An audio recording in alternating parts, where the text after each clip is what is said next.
Welcome to Tuesday. I'm here live, Instagram, Facebook, YouTube, and I want to thank you for tuning in. If you have never tuned in before, I am Dr. Andrea Pennington, and every now and then I jump on social media live to answer questions, share inspiration, whatever is going on in my world. And I just have to first thank you for the support that you have shown me and my family and my mom, Dr. P, as you've heard that she was hospitalized and she's now back home with my sister. I have been truly humbled and so grateful for all of the emails and phone calls and text messages of love and support. It really does mean the world to me. And every time that I'm on with my mom on video chat, I'm telling her every one of these new emails and patients who have expressed their gratitude for what Dr. P has represented in their lives. So I thank you for that support. I feel it tremendously. And what I wanted to just kind of tune in to in today's energy update. Thank you so much, Patricia, for the prayers. Thank you all who've been sending prayers. I can definitely tell you I feel a difference. And one of the things that I am really focused on is with my daughter and with my family. We've been like reliving stories from my mom, and you've heard me share a lot of them, or a few of them. There are plenty more. But my mom, being from British Guyana, she is a woman who has always loved to dance. And we always had music on at home, whether it was like some classical, some, funk, R&B, Barbara Streisand, or it was reggae and soca. So coming from, the West Indies, there was always this flavor in our household. And mom just loved to dance, or in her words, she would say, whine her tail. She would just be out there grooving. And one of my dear friends, Trevor, out in the west coast of the U.S., has been kind of chiming in like, Andrea, you need to like go dancing. You need to like move. And I'm like, you know what? You're absolutely right. And so yesterday I went to a salsa dance class. There's this place here just an hour away where they were offering kind of an open house. And I'm like, you know what? The best way to honor my mother is to live. Like, she has always been this perfect, well, not perfect, she's not perfect, but this embodiment of resilience, right? My mom has overcome so many things in this life, from racism and ageism, and I mean, the list goes on. And so I was like, you know what, Trevor, you're right. And a friend of mine found this dance place, and I went, and it felt so good. But even before that, I was playing music for like all of last week. And that, along with your prayers and support, has really helped me like stay in a positive mood. And what being in that musical energy and like tuning into the energy of my mom, like the last time that I was visiting the United States with my daughter, after about an hour of sitting with her, and we'd made some food, I was trying to get my sister to go out of the house and go do stuff. So me and Sienna were alone with my mom, and we were getting ready to give her some little vegan treat. And she said, no, no, no, you've been here for a long time. You've taken good care of me. Now you need to go. You need to go out there and go live your life. And she kept repeating this like several times as if to say, I'm fine, which is, I've shared before, it's kind of bittersweet to see how she was, yes, this Caribbean queen. um, she was always this vibrant, feisty being. But she always, always said to her patients and anyone who would listen, you need to live fully. So I just wonder if you are finding that the sadness, the chaos, the uncertainty of 2020, is it getting you down to the point that, there's a lot to grieve? Personally, I've lost 4 people this year. Very dear friend to colon cancer, another friend to suicide. My cousin Brian passed away last month. I've had all these people passing away.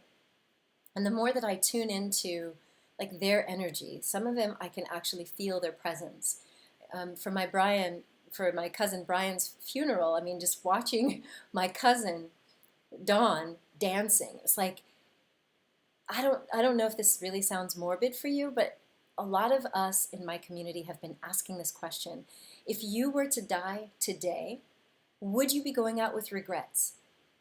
If today was your last day on this earth, what is being left undone or unsaid or unrepaired? Because that is what dying with regrets would look like. It's all the things that you haven't done, haven't challenged.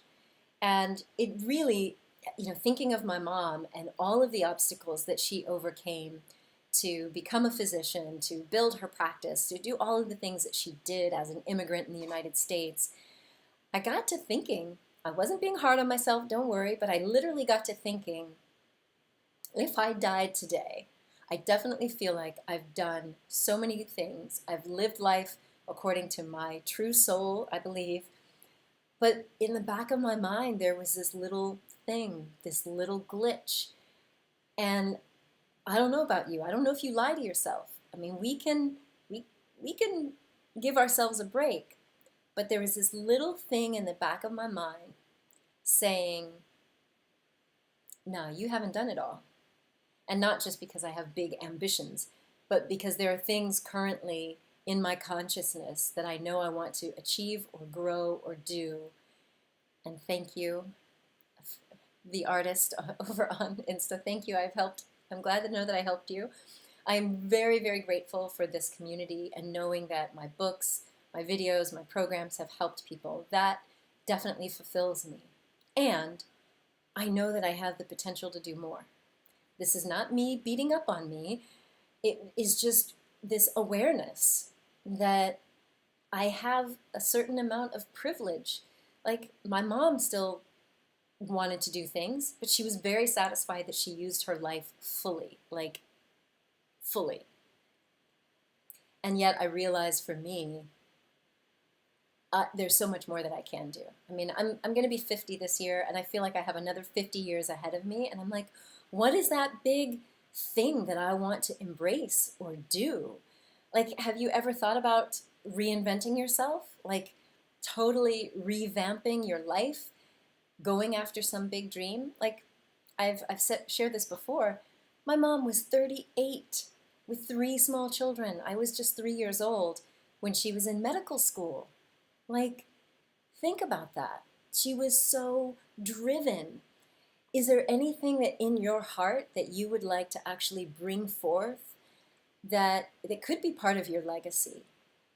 It could be just a wild dream, and maybe it's not about reinventing your career. Maybe you're happy there, but you know that there's either something you haven't done for yourself personally or spiritually that you know if you passed today, you'd be leaving with regrets. Does that make sense? I'm definitely not trying to be Debbie Downer, but I do feel like the best way that I can honor my mom and my father is to live fully. And so one of the things I'm excited to share with you is next month I will be co-hosting a series of free masterclasses on conscious reinvention. My mom used to always say that your destiny is best viewed in the rearview mirror. Like, if you looked over your life, if you did kind of a life review, you might see that there was like this silent hand pushing you, guiding you, like your destiny was starting to unfold, but you weren't necessarily conscious of it. Well, what if you could, knowing where you are today, knowing the things that you might be like ashamed of or the things you didn't quite do the way you wanted to, what if you took all that awareness, coupled with your conscious presence right now, and what if you consciously decided, I want to step up, I want to level up, I want to become that best version of me in whatever area of your life you're thinking of. It could be work, it could be your relationships, it could be your own personal development and growth, it could be your health, but that is absolutely what I feel like I am being called to do. I'm being called personally to step it up. I have a new project that I can't tell you about yet, but it's along these lines of bringing everything together. My training in Chinese medicine and acupuncture and positive psychology and mindfulness meditation, along with all of this sort of spiritual self-love work, and helping people literally clean up whatever needs to be cleaned up. That's one of the things my mom would do. She would help people just clean house, mentally, emotionally, relationship, and environment. And that's what I want to help people do. And that's part of what my co-partner in this Conscious Reinvention Summit, as well as a program we're offering this fall, it's going to be designed to help you on a mind, body, and heart and soul level gain clarity of just taking stock. Like, who are you really at your core, without all of the labels, without all of the judgment, like your soul essence, and taking that awareness. What if you consciously decided that you want to bring forth something new and start living that forward? And that might be that the thing that you need to focus on now is decluttering your mind, healing old stuff. Like, why not use the momentum, or lack thereof, in 2020 to make some of these deep changes that you've always wanted but were scared of? See, most of us have already had our time off, either time freaking out, hiding under the covers, binge watching shows, binging food. Like, we've already had that little time of freak out or pity party or going within. And then what I've heard from some people is that there's also this need right now to, like, not just be dragged over the finish line for the end of 2020, but instead to actually feel like you're having a conscious choice in who you become. No matter when this pandemic ends, no matter what happens in the financial world or you finding another job, like, what if you consciously choose to level up and use the end of this year, for example? So that's what I'm excited to bring to you. I do hope that you will join us in this journey. Delia Sanchez, who is a reinvention expert, she's reinvented herself and her career multiple times, coming from Paraguay to Singapore to the UK. Like, she's moved all over the place. And she really is an expert in finding your soul career and reinvention. She's an expert in kind of energy healing and energy awareness. So teaming up with her for this masterclass series, which will start in October, and then a program.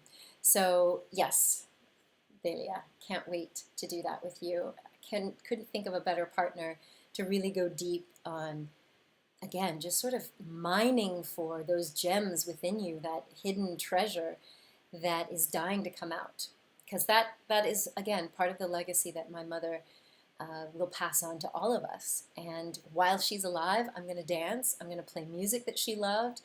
I'll have to dig out this picture with my daughter. When we had my mom here in 2015, we were doing everything to keep mom in an upbeat, state. So we were playing reggae, we were playing soca.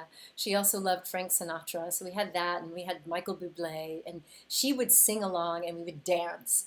And so I had this great picture with my daughter dancing with my mom. And so that's what I want to do to honor her, is I want to keep living, and I want to not get comfortable and not use any excuses of what 2020 has done. I mean, it's rocked me personally, emotionally, spiritually.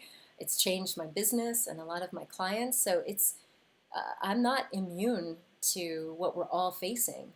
And I know that we have a choice.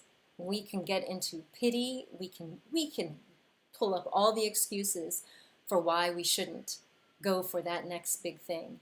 But when I look at the things my mother overcame by herself, like being an immigrant to England and then to the United States, she didn't have anyone to count on. And yet she did these things. And I'm like, what am I over here complaining about and whining about? Like that, no. And I've had my time. I have my time of complaining. But ultimately, that's what I want to do. So thank you all again for being here. Thank you so much for your love and your support. I will do my best to update you. For now, I feel very much like this is the time to dig deep and do the things that you dreamt of. Because if you saw that interview that I did with one of our authors from the top 10 traits of highly resilient people, Rob Goddard, I mean, talk about losing everything. His marriage, his family, his relationship with his kids, his job, his huge salary. He lost everything after the last crash. And despite all of that, he, and giving up on life, like he literally had intentions to commit suicide. But through a course of some miraculous events, which you can read about in the book, The Top 10 Traits of Highly Resilient People, it's like $1.99 on Kindle, no excuses, get yourself a copy.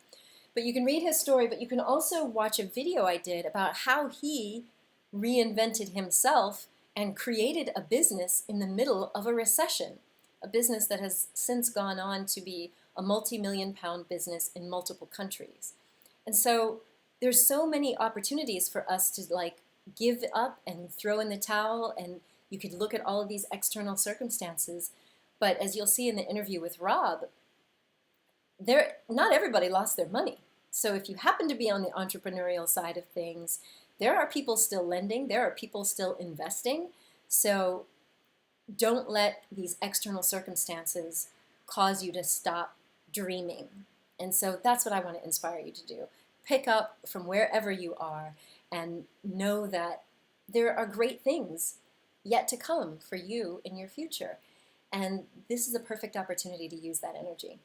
So I am about to go live. For those of you who are part of the Real Self-Love community, I'm going live at the top of the hour for my live Q&A. You can ask me anything. It's about self-love. So I will also lead a guided meditation and healing. So if you're curious about that, then find the link on my website, andreapennington.com. And I will share that with you. And Patricia is asking where we are. I am personally in the south of France, and Delia is in the United Kingdom. And we're super excited to be teaming up to do all these good things. So thank you all. If there are things that you are struggling with, you can still tell me about them. I may not respond as quickly to emails while I'm in family mode, but if there are things that you're interested in me responding to, whether written or live, let me know. I'm not doing any other business stuff, so don't pitch me any business ideas. I'm currently at my max with the partners that I'm working with now. But if there are questions that you have during my free time, coming here live and hosting our live Q&As. I go live privately on Zoom the second Tuesday of the month, which is today. So in the Real Self-Love community, you'll get the link once you sign up to join us on Zoom, and that way it's private. So if there is stuff that you're working through, maybe you've done one of my life writing programs and you're really trying to figure out how to heal, or you just want to be bathed in love as we tune into these healing energies, then please join us. All right? So thank you all again for being here. I wish you a fabulous rest of your Tuesday. And remember, wherever you are in this world, you are a gift to the world. So share your presence with passion. All right? Much love, my friends.